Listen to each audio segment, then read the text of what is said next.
আমার একটা cassette ready হচ্ছে অ্যালবাম। এই ধরনের ক্যাসেট করা লাগলে যোগাযোগ করতে পারো।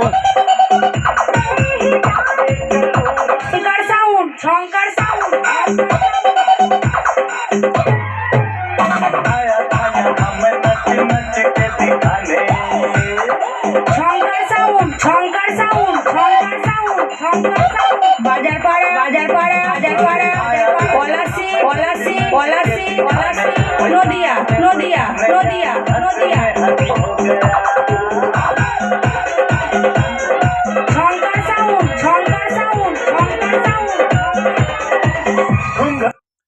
এই ধরনের ক্যাসেট কিংবা ডেক লাগলে অবশ্যই আমার সাথে যোগাযোগ করতে পারো। সেটার ভোকাল দিয়ে গান কেটিএম সংস হচ্ছে। কারো ডেক কিংবা ক্যাসেট লাগলে যোগাযোগ করতে পারো। ডেক নতুন করে আবার রেডি করব, কদিন চাপের জন্য ভিডিও ছাড়তে পারিনি। কারো ডেক কিংবা ক্যাসেট লাগলে অবশ্যই যোগাযোগ করতে পারো। আমার বাড়ি ঝাপানডাঙ্গা শিরোমণি।